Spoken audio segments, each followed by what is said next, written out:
시작합니다. 자, 이 부분은 여러분들 세계사 부분이기 때문에 실제 수능 시험 범위에 포함되지 않습니다. 그래서 지금 제가 시험을 만약에 출제한다면, 뭐 출제할지 안 할지도 모르겠습니다만은, 출제한다면 지금 가르치는 부분만 여러분들이 기억을 하시면 되겠습니다. 그래서 한국사 공부하는데 필요한 부분만 간단하게 여러분들과 보도록 하겠습니다. 자, 일단 볼까요? 지방 간의 과학관 수탈로 삼정의 문란이 주요 원인이 되어 전국적인 농민봉기인 임술 농민봉기가 발생하였다. 자, 외란 이후 정부가 국가재정보통을 발행한 공명첩은 양반으로 신분은 상승할 수 있는 주요 수단이 되었다가 되겠습니다. 자, 이거 갈게요. 여러분들 이것만 기억을 해주세요. 여기 보시면 제국주의라는 게 있습니다. 강한 국가가 약한 국가를 지배하고 그 지배하는 국가로부터 원자재를 받아들이고 자신들의 물건을 팔 수 있는 상품 판매처를 확보하는 게 제국주의라고 합니다. 좋은 건 아니겠죠. 자, 이 제국주의를 정당화시킬 수 있는 이론적 근거 두 가지만 기억하세요. 첫 번째, 사회 진화론. 찰스 다윈의 진화론처럼 강한 종이 약한 종을 지배하거나 성장하는 것처럼 강한 국가가 약한 국가를 지배하는 건 당연하다는 스펜서란 학자의 이론이 되겠습니다. 자, 두 번째가 백인들이 황인종과 흑인종에 비해서 우월하다는 백인 우월주의. 이 두 가지가 제국주의의 침략을 합리화하는 내용이 되겠습니다. 자, 다음으로 갈게요. 자, 다음으로 가면 제국주의 열강 동아시아에 진출되어 있습니다. 뭐 배경 내용 이렇게 있고요. 그냥 뭐 가볍게 읽어보시면 되겠습니다. 넘어갈게요.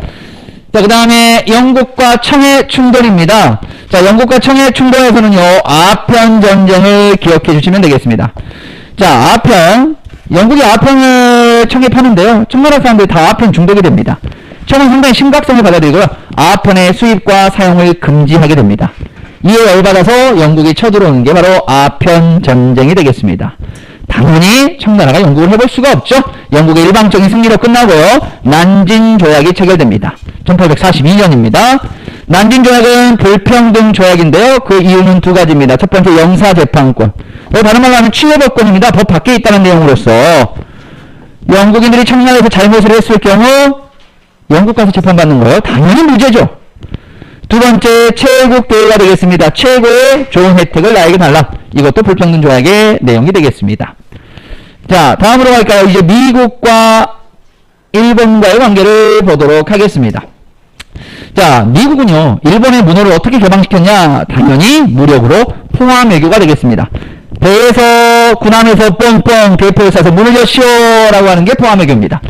미국이 일본한테 했던 것처럼 일본이 그대로 운용을 배려시켜서 우리한테 했었죠.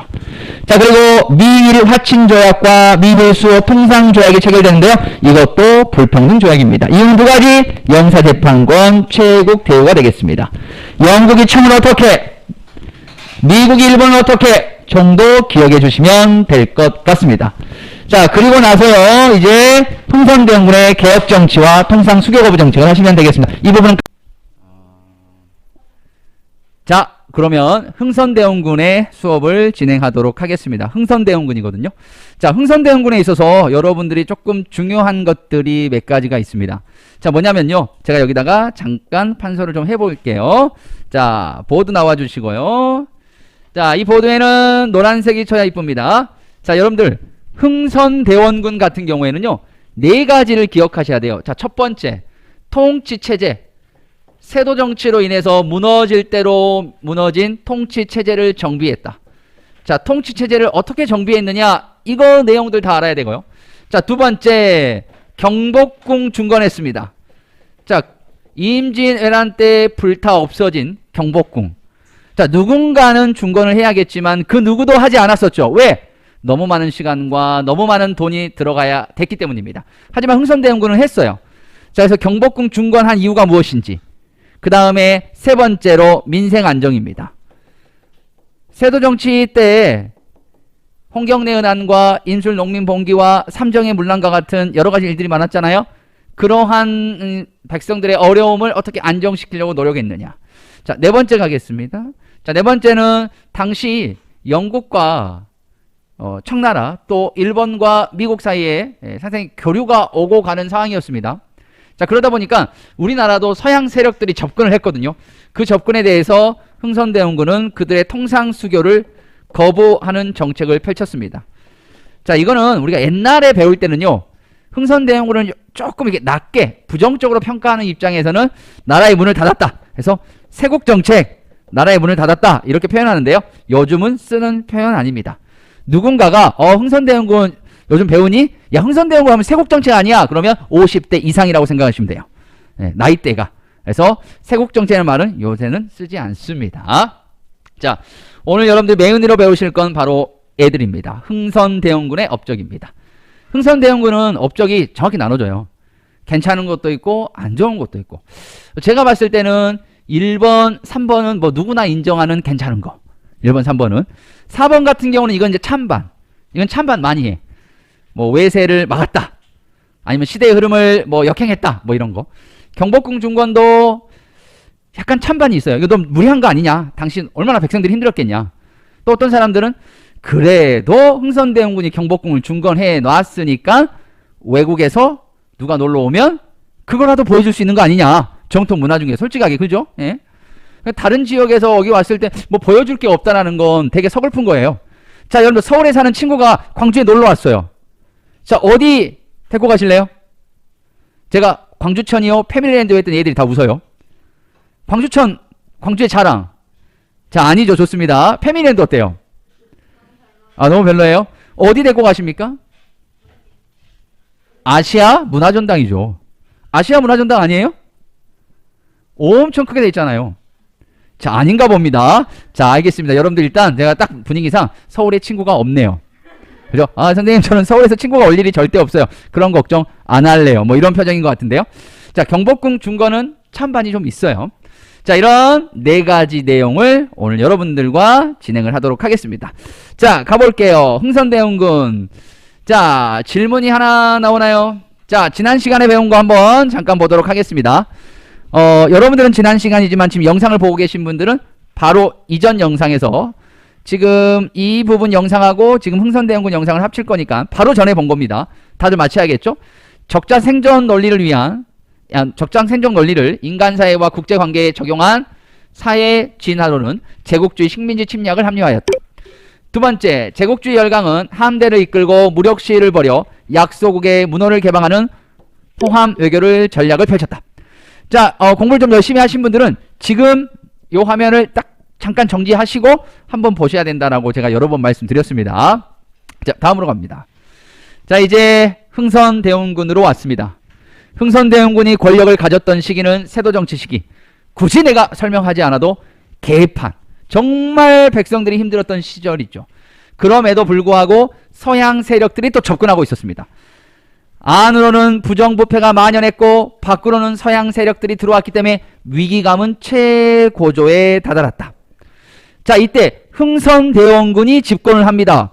자, 대원군이라는 말은 왕의 아버지란 뜻입니다. 왕의 아버지들은 대부분 살아있질 않죠. 왜? 내가 죽어야 아들이 왕이 되니까. 살아있는 아버지란 뜻입니다. 쉽게 얘기하면. 그럼 이게 어떻게 가능하느냐? 자, 철종이라고 있습니다. 자, 철종이 후사가 없었어요. 소위 말하면 아이가 없었어요. 그러다 보니까 당시 세도 정치 가문이었던 안동 김씨들은 생각을 한 거예요. 아, 철종이 곧 죽겠구나. 몸이 안 좋았거든요. 그럼 철종이 죽으면 누가 다음 왕을 할까 딱 봐요. 그러면 봐보자 누가 제일 왕을 할까? 제일 똑똑한 사람을 고를까요? 제일 멍청한 사람을 고를까요? 제일 멍청한 사람을 고릅니다. 자기들이 뒤에서 조종해야 되니까. 그래서 영조의 손자의 손자였던, 우리 현손이라고 합니다. 이 표현을. 손자의 손자. 그것도 양자로 들어왔던, 하여튼 복잡해. 왕족이지만 전혀 왕족이라고 설명할 수 없는 이런 인물들이 등장을 합니다. 그게 바로 흥선대원군이었어요. 근데 흥선대원군이 나이가 너무 많아. 근데 흥선대원군 그 아들들이 있었어요. 아들들이. 첫째 아들이 있었고 둘째 아들이 있었습니다. 첫째 아들은 과거에도 합격했어요. 똑똑해 안 똑똑해? 똑똑해. 그래, 넌 아니다. 똑똑하면 아웃이야.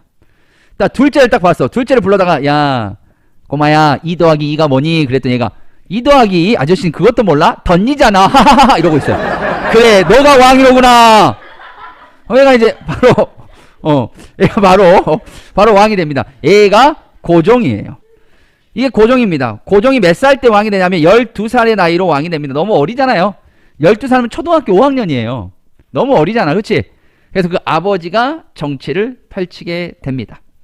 뭐 흥선대원군 같은 경우에는 자기가 되게 미련하게 보이려고 일부러 활동을 했다라는 그런 이야기가 있습니다. 그래서 상갓집의 개다, 상갓집만 찾아다니면서 먹을 거를 구걸하는 비굴한 모습을 자주 보였다고 그래요.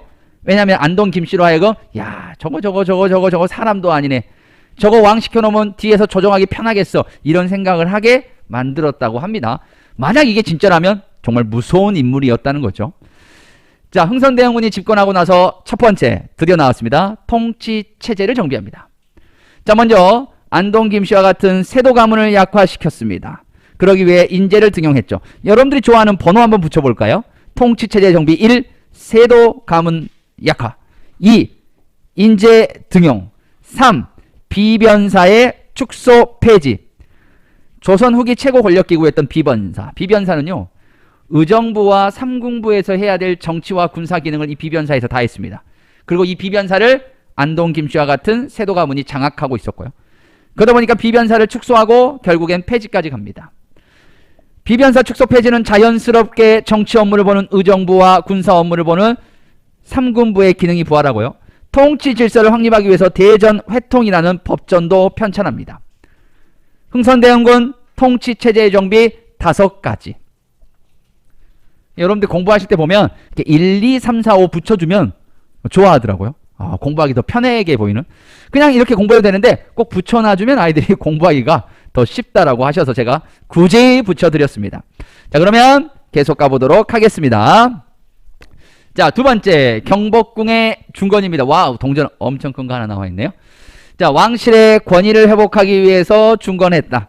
자, 한마디로 경복궁 중건은 왕권을 강화하기 위해서 했다라고 표현할 수도 있겠죠. 자, 그런데 경복궁 중건하려면 필요한 게 뭐냐면 바로 뭐니 해도 돈과 노동력이었습니다. 그렇죠? 돈과 노동력입니다. 자, 그럼 돈을 마련한 거, 노동력을 마련한 거 한번 보도록 하겠습니다. 자, 이렇게 나눌게요. 자, 요 위쪽이 돈입니다. 자, 공사하는데 필요한 공사 대금을 마련하기 위해서 먼저 원납전을 강제 징수합니다. 원하는 만큼 납부하는 거죠. 하지만 강제적으로. 말도 안 되는 거죠. 어떻게 보면. 그죠? 야, 오늘 우리 뭐 회장, 학급 반장 생일이야. 그래서 제가 여러분들한테 야, 학급 회장 선물 사주게 10,000원씩 걷는 거야. 내고 싶은 사람만 내. 원하는 만큼 납부하는 돈이야. 원납전. 자, 내세요. 자, 10,000원 내세요. 안 오네요? 죽을래? 네, 빨리. 안 내? 빨리 내라고. 뒤잡고 나오면 때린다. 이런 식으로 강제성을 띄웁니다. 그래서 원납전. 말도 안 되는 거죠. 두 번째, 성문, 동서남북의 성문을 통계할 때 통행세를 징수합니다. 장난 아니죠? 쉽게 얘기하면 여러분들 하교할 때 학교 정문에서 경비하시는 선생님께서 통행세를 받는 거야. 돈을 내지 않으면 하교를 안 시키는 거예요. 장난 아니죠? 그죠? 뭐 1,000원, 2,000원 받는 거예요. 막. 그 다음에 당백절을 발행합니다. 자, 당백전입니다. 일당 100이라고 표현하시죠? 이거는 상평 통보 100개에 해당하는 가치를 가진 고액 화폐입니다. 이걸 엄청나게 발행합니다. 국가에서 찍어가지고 계속 쓰는 거예요. 시중에 당백전과 상평통보가 넘쳐납니다. 이걸 통합사회에서 배우셨을 거예요. 바로 통화량이 늘어난다고 합니다. 통화량이 늘어나면 자연스럽게 가는 게 있습니다. 바로 뭐냐? 물가 상승이죠. 자, 여러분들한테 오늘 학교 앞에 있는 스머프 서점에서만 쓸 수 있는 돈을 100억씩 줬어요. 다 여러분들 호주머니에 다 100억이 있는 거예요. 오늘 안에 써야 돼요. 예를 들어서 자, 그럼 스머프 서점 안에 있는 물건은 한계가 있죠? 많이 없잖아요? 그럼 거기서 초코파이를 하나 팔아요. 뭐 어떤 친구 저는 500원에 살게요. 저는 1억에 살게요. 저는 5억에 살게요. 저는 10억에 살게요. 점점 물건을 사기 위한 물건 가격이 올라가지겠죠. 왜? 돈이 넘쳐나니까. 그래서 당백전의 발행은 물가 상승, 인플레이션을 일으킨다. 중요한 내용이 되겠습니다. 물가 상승하면 백성들이 좋아할까요? 싫어하죠. 자, 지금 우리나라 물가 상승한다고 뉴스에서 계속 나오고 있습니다. 우리만 물가 상승한 거 아니에요. 미국, 일본 다 상승한대요. 우크라이나와 러시아의 전쟁도 있지만 바로 코로나 영향입니다. 코로나로 전 세계가 2, 3년 스톱됐잖아요. 그러다 보니까 각 나라에서 너도 나도 지원금이라는 걸 줬잖아요. 그렇죠? 저도 처음 받아봤어요. 여러분도 처음 받아봤죠? 다 받았습니다. 인구 1인당 줬으니까. 여러분들이 못 받은 것뿐이지 여러분 대신해서 부모님이 다 받으셨습니다. 그러니까 그 돈들이 넘쳐났어. 다른 나라도 마찬가지야. 그러니까 시중에 통화량이 늘었어요. 그러다 보니까 그 물가 상승이 지금 이루어지고 있는 겁니다. 그걸 잘 조절해야 되겠죠. 당백전의 발행은 물가 상승을 가져왔다. 자, 그리고 이제 노동력 갈까요? 백성을 공사에 강제 동원했습니다. 양반과 농민의 불만이 컸다. 이건 당연한 거 아니겠어요? 누가 좋아하겠어요? 제가 봤을 때 흥선대원군 혼자 좋아했을 것 같아요. 굳이 좋아하는 사람은 없겠다. 지금 우리한테는 좋지만. 자, 다음으로 가겠습니다. 자, 그 다음에 민생안정으로 가겠습니다. 우리 아까쯤에 제가 여러분들 여기 한번 볼까요? 자, 제가 했던 것 중에서 보드 중에서 지금 우리 몇 개 했냐면 통치체제 정비 끝냈습니다. 경복궁 중건도 했고요. 이제 민생안정과 통상수교 거부정책 남았습니다. 다시 한번 볼까요? 자, 보도록 하겠습니다. 자, 먼저 삼정을 개혁합니다. 토지에 관련된 세금을 담당하는 전정. 자, 양전사업이라는 것은 토지를 측량해요. 토지가 얼만큼 있는지 조사하는 거죠.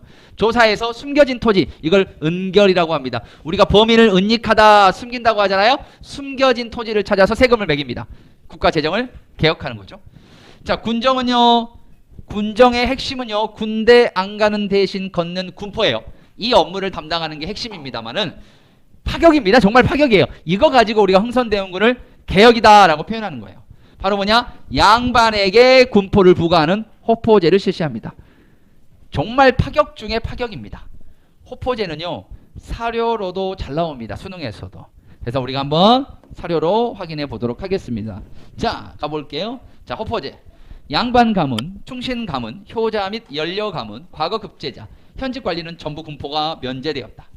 대원군이 의연히 단행하여 군포를 혁파하고 호포를 징수하여 귀천 없이 국세를 고르게 부담하니 쌓인 폐단이 한꺼번에 정리되었다는 호포제 실시 내용이 담겨져 있는 내용이 되겠습니다. 자, 실제적으로 호포제를 실시했더니 실시 전에는 납부하는 양인의 수가 15%밖에 되지 않았습니다. 정말 조금 된 거죠.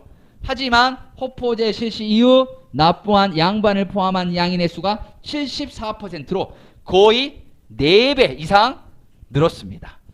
자, 이 호포제 실시하면 백성들은 엄청 좋아했겠죠. 일반 농민들은. 누가 엄청 싫어했을까? 그렇죠. 양반들이 엄청 싫어했습니다. 그래서 이거는 기억을 좀 해주셔야겠습니다. 호포제 실시는 양반의 불만을 많이 가져왔다. 이렇게 볼 수 있겠습니다. 자, 그 다음에 환곡으로 갈까요? 자, 환곡은요, 이거 무슨 제도냐면요, 구훌 제도가 되겠습니다. 어려울 때 도와주는 거예요. 다르게 설명하면요, 봄에 곡식을 빌려주고 가을에 갚게 해주는 제도가 핵심입니다. 쉽게 얘기하면 곡식을 빌려주거나 돈을 빌려준다라고 생각하시면 될 것 같고요. 원래 이 환곡은요, 누가 운영을 했냐면 관청에서 운영했어요. 이게 은행의 역할이에요. 내가 먹을 게 부족하면 쉽게 보면 이런 거예요. 흥부하고 놀부 있죠. 그쵸? 놀부는 먹을 게 되게 많잖아요. 그쵸? 흥부는 먹을 게 없어가지고 이놈이 관청을 찾아갔어야지. 누굴 찾아가요? 형을 찾아가잖아요. 근데 형은 만났나? 형은 만나지도 못하지. 형은 만나지도 못하고 그냥 형수한테 그냥 빰만 한 대 맞지 않나? 그 뭐 쌀 주걱으로. 그 2대 맞나요? 맞아가지고 그 양쪽 맞아 밥을 그거 뜯어가지고 지가 먹었나 아니면 애들 줬나? 아, 본인이 먹었어요? 예. 그래서 이제 예를 들면 흥부가 놀부를 찾아가지고 뭐만 했어요? 그럼 어딜 찾아가냐? 관청을 왜 안 찾아갔냐? 관청은 찾아갔자 도움이 안 돼. 왜? 관청 가가지고 곡식을 빌리잖아. 그럼 이놈들이 온갖 부정부패 수단으로 활용됐거든요. 관청의 경비라든지 아니면 자신들의 이익을 위해서 이 환곡을 활용했단 말이야. 한 가마니 빌려주고 이자로 세 가마니, 네 가마니 받아버려. 소위 말하면 어떤 문제점이 생기냐면 고리대가 발생하는 거지.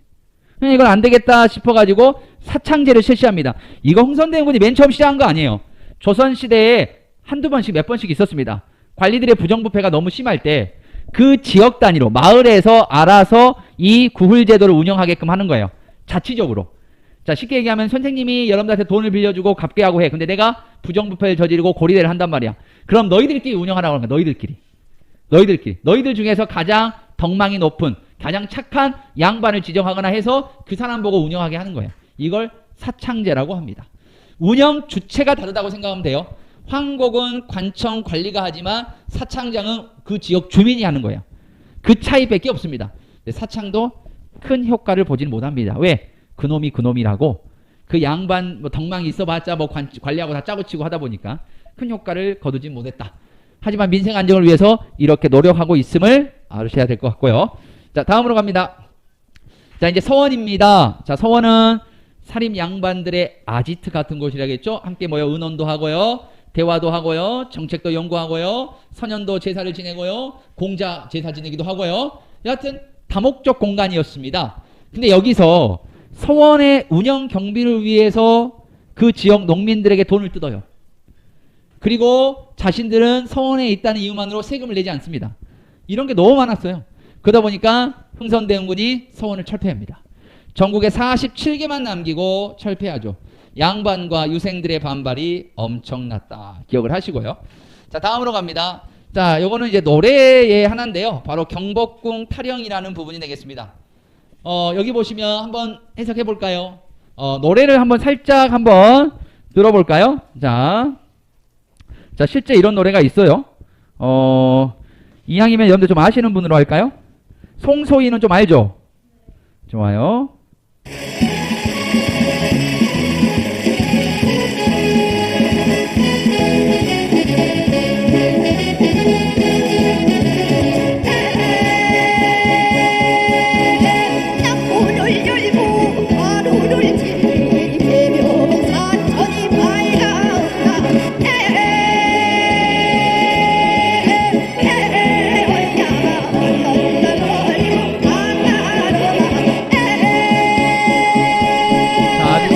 오래된 영상인 것 같아요. 소희 얼굴이 2013년도 거 영상이네요. 지금으로부터 한 몇 년 전이냐? 예, 초등학교 1학년 때요? 여러분들이 예. 자, 이거 방금 경복궁 타령인데요. 자, 보면 에헤에 얼얼거리고 방에 흥해로다. 이거는 이제 다 들어가는 단어고요. 조선 팔도 좋다는 나무는 경복궁 짓느라 다 들어간다. 이거 지금 경복궁 공사에 대해서 부정적인 거죠. 도편수라는 것은 공사를 책임지는 공사 책임자입니다. 자, 먹통을 메고 갈팡질팡한다. 먹통이라는 것은 보통 이제 먹수나 석재 만드시는 분들이 이게 줄 세우려고 이렇게 색칠하는 그런 거 보시면 되겠습니다. 자, 헤헤, 나 떠난다고 너가 통곡 말고 나 다녀올 동안 너가 수절을 하여라. 도대체 경복궁 공사하러 가면 얼마나 있다 오길래 몇 개월 몇 년씩 있다 오나 봐요. 그래서 수절하여라. 남문 열고 파루. 요즘 파루라는 표현인데요. 바라라고 이제 표현이 바뀌었더라고요. 새벽 4시에 치는 통행 금지 해제를 알리는 종이에요. 뻥뻥 치면은 이제 4시부터는 돌아다녀도 돼요. 4시에 종이 울리면 달이 뜨면 그때부터 또 일을 시작하는 거야. 그래서 경복궁 역사가 언제나 끝나 그리던 가족을 만나볼 거라는 경복궁 공사에 대해서 부정적인 그들의 고통을 담은 타령이 되겠습니다. 자, 자료 2 갈까요? 자, 자료 2 중에서도 중요한 내용이 있네요. 한번 봐보도록 하겠습니다. 자, 여기서 자주 등장하는 문구가요. 바로 이 문구입니다. 수능에도 여러 번 출제가 됐었죠. 바로 이겁니다. 진실로 백성에게 해가 된다면 비록 공자가 다시 살아난다 하더라도 그가 서원을 만들어도 나는 용서하지 않겠다. 하물며 서원은 우리나라 선현께 제사하는 곳인데 지금은 도둑의 소굴이 되지 않았다라고 말하였다라고 되어 있습니다. 자, 흥성대원군의 개혁적인 성향을 보여주는 부분인 것 같습니다. 자, 다음으로 갈까요? 자, 이건 넘어가겠습니다. 이런 것들은. 자, 이제 드디어 들어왔습니다. 바로 뭐냐? 통상 수교 거부 정책입니다. 자, 이제 마지막이죠, 여러분들. 자, 우리가 오늘 4개 한다고 그랬고요. 민생 안정했습니다. 이제 남은 거 통상 수교 거부 정책이 되겠습니다. 다 중요한데요. 아마 제일 중요하지 않을까라는 생각도 들고요. 연도도 조금 다루어질 겁니다. 자, 그러면 이거는 제가 칠판으로 잠깐 가서 수업을 진행해 보도록 하겠습니다. 자, 지금부터 흥성대원군의 통상 수교 거부 정책을 하도록 하겠습니다. 자, 여기서 여러분들 제일 중요한 부분은 아마도 순서인 것 같아요. 여러분들 역사에서 어려워하는 문제 중에서 어떤 사건들을 제시하고 사이에 있었던 일을 고르라는 문제 되게 어려워하거든요. 그래서 이 부분이 실제 그런 순서를 물어보는 문제가 많이 나옵니다. 그래서 한번 제가 쭉 가보도록 하겠습니다. 자, 여기가 이제 언제로 가느냐? 자, 출발점부터 갈게요. 먼저 출발점은 1866년입니다. 해로 따지면 병인년이 되겠습니다. 병인년. 자, 그 끝은 1871년입니다. 신미년이 되겠습니다. 신미년. 자, 첫 번째부터 갈게요. 자, 흥선대원군이 맨 초창기에는요. 여기 지도가 잘 보이려는지 모르겠습니다만 살짝 한번 제가 지도를 그려보도록 하겠습니다. 자, 이 연해주 아편 전쟁을 중재한 대가로 러시아가 청으로부터 연해주를 차지하게 됩니다. 우리 입장에서는 깜짝 놀래요. 왜냐면 러시아 애들이 드디어 우리하고 국경선을 맞닿았잖아요. 러시아 애들은요, 겨울이 되면 전부 항구가 얼어버려요. 러시아 애들은 자주 얘기했어요. 야, 조선 부럽다. 너희들은 항구가 얼지 않잖아. 이 부동항이라고 하거든요. 여러분들 제주, 목포, 인천 어디를 가더라도 바다가 온 적은 한 번도 본 적 없을 거예요. 우리는 모두 삼면이 다 부동항입니다. 러시안 타워로. 그래서 야, 부동항을 얻고 싶다. 어휴, 정말 너희들 언젠가 침략할 거야. 이런 야욕을 드러내요. 그랬더니 흥선대원군이 걱정인 거야. 어쩌지? 내 아들이 이제야 왕이 됐는데 저 러시아 애들이 쳐들어오면 우리 아들 어쩌지? 흥선대원군이요. 왕이 되려고 노력을 많이 합니다. 노력을 많이 해요. 좀 이따가 나오겠지만 자기 아버지, 그러니까 고종의 할아버지죠. 본인 아버지 남현군의 묘를 묘까지 옮겨요. 묘까지. 어디 경기도 영천에서 충남 덕진로 묘까지 옮겨요. 묘까지. 왜? 명당자를 찾아서 이거 영화도 있었어요. 예전에. 그 정도 열심히 했는데 얘 쳐들어오면 어떡해. 그래서 당시 국내에 있던 프랑스 선교사를 시킵니다. 야, 러시아가 쳐들어오면 너희 프랑스들이 막아주면 안 될까? 프랑스 선교사 입장에서 내가 가서 물어볼게. 프랑스 갔다 물어보고 와요. 영선대군이 야, 어떻게 됐어? 안 되겠어, 왕. 안 된다, 왕. 그래. 그랬더니 영선대군이 그래, 알았어. 그럼 너희도 죽어야지 하고 프랑스 선교사 9명과 천주교 신자 8,000명의 목을 잘라버리는 탄압이 이루어집니다. 이게 바로 뭐냐면 병인 박해가 되겠습니다. 자, 어렵지 않죠? 자, 병인 박해입니다. 자, 그 다음에 병인 박해 다음에 이 병인 박해가 원인이 돼서 이제 바로 일어난 사건이 있죠. 그게 바로 뭐냐? 병인 양용. 와, 선생님, 프랑스 배는 진짜 빠른가 보네요. 어떻게 바로 왔어요? 당시 중국의 프랑스 함대, 로주대도 이끄는 함대가 주둔해 있었기 때문에 병인 박해 소식을 듣자마자 바로 오게 된 겁니다. 근데 이 중간에 무슨 사건이 하나 있어요. 바로 뭐냐? 제너럴 셔먼호 사건이 일어납니다. 미국 배인 제너럴 셔먼호가 한양으로 가려다가 한강에 타야 되는데 대동강을 타버린 거예요. 평양으로 갑니다. 가서 잘해줬어요. 평양 사람들이. 신기하기도 하니까. 근데 얘네들이 밤에 몰래 나와가지고 약탈, 방화 막 이런 나쁜 짓거리 합니다. 그래서 안 되겠다 해가지고 제너럴 셔먼호 사건을 제너럴 셔먼호를 깔끔하게 우리가 불태웠다. 미국 선을 처음 죽였던 사건이 일어나게 됩니다. 이게 제너럴 셔먼호 사건이에요. 1866년입니다. 자, 그 다음에 병인양요는 우리가 이깁니다. 우리가 이겨요. 자, 일단 대략 경영 볼게요. 좀 이따 보면 우리가 한성근이라든지 아니면 양현수 장군 나오거든요. 반드시 아셔야 되고. 자, 그 다음에 1868년으로 갑니다. 자, 오페르트라는 사람이 도구를 하는데 이걸 미시에 놓칩니다. 실패해요. 오페르트라는 사람이 독일 사람인데요. 한국 사람들은 조상의 묘, 조상의 이런 걸 중요하게 생각한다더라. 그래서 흥선대원군의 아버지 남현군의 흥선대원군 아버지입니다. 남현군의 묘를 도굴 해가지고 이걸 통해서 통상을 요구해야겠다는 이런 말도 안 되는 짓을 합니다. 하지만 실패로 돌아가게 되고요. 자, 그리고 나서 1871년에 제너럴 셔먼호 사건이 원인이 돼서 들고 일어나죠. 바로 신미년에 미국이 쳐들어옵니다. 신미양용. 자, 이것도 우리가 승리합니다. 이것도 우리가 승리해요. 그리고 나서 이걸 기념하기 위해서 뭘 건립합니까? 척화비를 건립하게 됩니다. 자, 굳이 순서에 번호를 붙여보자면 병인박해 1번, 제너럴 셔먼호 2번, 병인양용 3번, 오페르트 4번, 그 다음에 신미양용 5번, 척화비 6번 이렇게 볼 수 있겠습니다. 자, 이제 이게 메인이고요. 그냥 살을 잠깐만 붙여보면 병인양용은 우리가 이겨요. 누가? 한성근, 양현수 장군이 활약합니다. 근데 애들이 도망갈 때 뭐 가지고 가냐면 강화도에 있던 외장갑 도서를 약탈해 갑니다. 주저스러운 놈들. 그죠? 자, 일부 돌려줬지만 아직 돌려주지 않은 것도 있습니다. 자, 오페르트 도굴 사건은 이거는 뻔한 거죠. 자, 누군가가 여러분들 할아버지 할머니의 무덤을 파헤쳤다고 생각해 보세요. 기분 좋아요, 안 좋아요? 안 좋죠. 서양 세력에 대한 반감이 커지게 됩니다. 자, 신미양요는 어재현 장군이 광성보에서 활약하게 됩니다. 자, 그나저나 여러분들 우리 어제 학교 안 나왔나요? 네. 그죠? 어제 광주천에서 연 날린 사람 봤어요? 그 사람이 어제 연이에요. 어제 연 날린 사람. 자, 여기 아마 효과 뭐 하나 넣을 것 같습니다. 예, 효과 하나 넣어야 될 것 같고요. 자, 나옵니다. 여기 한번 나오겠습니다. 배경, 러시아가 연해주를 차지하자 위기감이 고조가 되었다. 흥선대원군이 프랑스와 동맹을 시도하였으나 무산됐고 국내에서는 천주교 금지 요구가 고조되었다. 이렇게 보시면 되겠습니다. 자, 원인은 병이 박해였고요. 프랑스 함대가 쳐들어옵니다. 문수산성에서 한성군이, 삼난성에서 양현수가. 자, 이 삼난성은 다른 말로 하면 뭐라고 표현하냐면, 다른 말로 하면 자, 바로 정족상성이라고도 합니다. 자, 그리고 도망갈 때 외진항과 조서를 약탈해 갔다. 이렇게 보시면 되겠고요.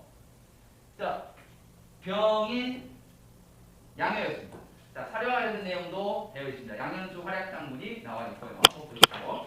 자, 다음으로 갈까요? 자, 오페레트가 되겠습니다. 벽산을 공격했다. 실패했고요. 자, 이거는 그렇게 어려운 거 아니에요. 이거는 그냥 이렇게만 기억하시면 될 것 같아요. 오페레트 때문에 서양에 대한 반감이 터졌다. 뭐 이게 메인인 것 같습니다. 제 생각에는. 자, 다음으로 갈게요. 자, 제너럴 셔머너 사건이 되겠습니다. 자, 일단 한강으로 오려면 다 어디로 와야 되냐면요. 한강으로 오려면 전부 다 강화도를 지나서 가야 돼요. 이렇게 오면 보세요. 배 타고 이렇게 오잖아요. 이렇게 오면 양화진까지 오면 이게 이제 서울이잖아요. 이쪽으로 오면. 그렇기 때문에 반드시 모든 게 다 이쪽으로 온다. 강화도에서의 전투가 벌어지고 있습니다. 자, 정적상성에서 양현수, 한성근, 문수산성, 어제현의 광성보. 이 정도는 좀 기억을 해주셔라 라는 말씀을 드리고요. 자, 미국이 제너럴 셔머너 사건을 계기로 대상급 지불과 통상 요구를 했지만 거절했고요. 미국이 쳐들어옵니다. 어제현 장군이 활약해서 승리하게 됩니다. 자, 어제현 장군이 활약한 장소는 광성보 전투가 되겠습니다. 알아두시고요. 그래서 전국에 척화비가 건립되게 되겠습니다. 척화비는 이렇게 정해져 있네요. 흥선대군의 강한 통상수교 거부 의지를 널리 알리기 위해 전국 각지에 세워졌다고 합니다. 자, 여러분 병인양요가 먼저예요? 신민양요가 먼저예요? 병인양요가 먼저입니다. 병인양요가 먼저고 그 다음 뭐예요? 신민양요입니다. 자, 뭐 국외 선생님 우리 문화재를 관리하고 보호할 수 있는 방법을 찾아보자.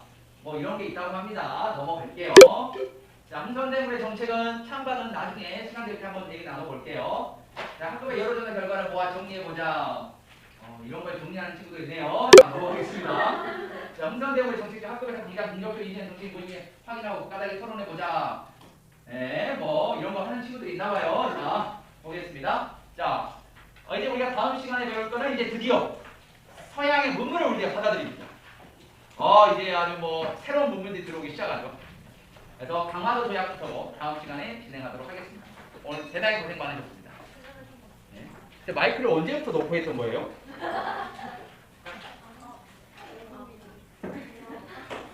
나 마이크 언제부터 놓고